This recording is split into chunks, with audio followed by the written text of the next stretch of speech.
Do you guys remember my old whiteboard videos? Because we got the whiteboard back out. No, you don't, because 85% of you are new to the channel. So welcome. My name is Brian. I talk about Bitcoin on YouTube. Today, we're going to talk about 10 tailwinds that my wife Sharon and I use to achieve financial freedom, financial freedom, financial independence. Those are kind of loaded terms. So I'm not a part of like the formal FI movement or whatever, but I do love personal finance and I love personal finance YouTube.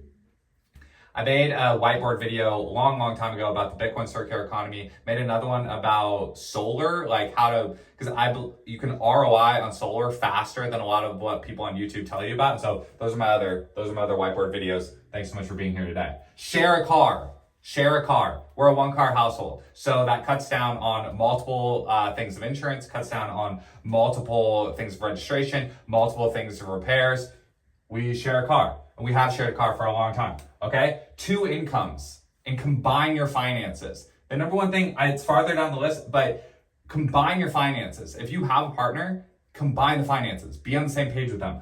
2 incomes makes it even easier for you to be saving part of it, investing part of it, not feeling like you're living like overly frugal. It just helps achieve like financial things faster.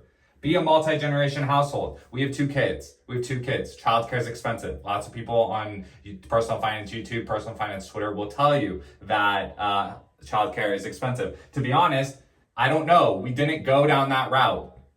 Moved our mother-in-law in. She takes care of the kids during the day. She helps like make meals for us. It's like extremely helpful. Sub point of this one is new build houses now come with next gen suites. They come with like apartments inside the homes. It's like buying 2 homes for the price of 1.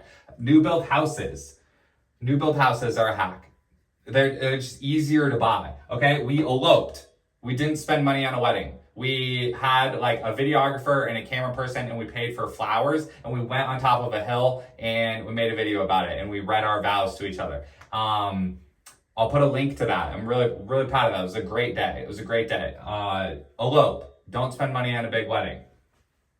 Live in cheap apartments. When you're renting, when you're going through your rental phase, which is fine. When you're going through your apartment phase, it's fine. Renting versus owning is this whole other like video. I'm definitely pro owning your own house. But when you are renting, don't live in the fancy buildings with all the amenities. Just rent and knock it out. And then make the step up from there. We bought a house before COVID. Pretty hard to replicate that now. This isn't even about you replicating it. It's just me letting you know that there's things in addition to Bitcoin that have been smart decisions that I think people can replicate if they're looking for things to replicate. But basically, look, houses are the tried and true way to like be a millionaire in the United States. Like they have been because they're forced savings accounts and because they go up with inflation. The only asset that a lot of people own is their primary residence because a lot of people aren't great at buying stocks or saving into those types of accounts and they get confused by crypto videos here on YouTube by a lot of other crypto that they don't need besides Bitcoin. So there's pitfalls everywhere. Owning your own house helps people grow because they need something to protect themselves against inflation. The people that are choosing the supply of dollars are going to continue to choose that there should be more dollars. So you want to own something besides dollars. Homes work for a lot of people because of that and because you can get loans to buy them. So we've used our salaries to get loans. Almost the best part about having a job, the best part about having a W-2 is that it's really easy to get loans. So understand how the loan process works. Understand how the mortgage process works. Understand how to calculate your own debt to income ratio. Don't rely on the loan officer to do it for you. Have them help you, but use ChatGPT, use Google, like learn how to do that yourselves. Watch videos on how to calculate your debt to income ratio because that's how you beat inflation also. Again, they are expanding the dollar supply. They're expanding the dollar supply. So when you sit in dollars, you are being diluted. If you're just working and saving dollars, that's why it's hard to quote unquote catch up. You have to understand how to get loans. The fiat money system is a debt-driven system. Get over that and just learn that debt isn't good or bad. It's just a thing. It's just a thing. Learn how to use your salaries to get loans. Okay?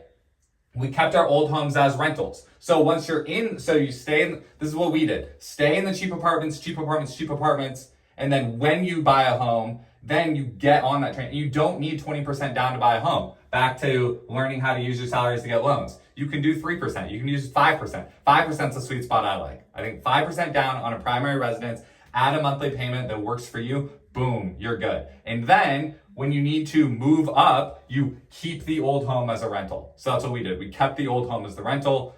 Eventually you know, and look, mortgage rates are different all the time for everyone, but the concept, understanding how to get loans, getting on a primary residence after you do the cheap apartments, then keeping your old primary residence as a rental builds from there, because now you have two homes that are growing from inflation, okay? And then this is just one for us. A lot of people have a different opinion about this. We don't travel. Like I don't need to fly anywhere. I love my home. My home is my favorite place to be in the world. I spend a lot of money on like making this my place that I enjoy. Or even when we were renting, it was just like, we're gonna make this place a place that we enjoy being at, so that just our mental, like, you know, mental health, mental whatever, just you wake up every day excited to be there. I don't need to travel anywhere. Don't need to travel anywhere. Don't need to have any like expensive vacations. And then finally, learning how to just have a mix of freelance and W-2. We've done both off and on. Shrin and I have both done both. And you have to understand the pros and cons of both and learn how to flow between them. And so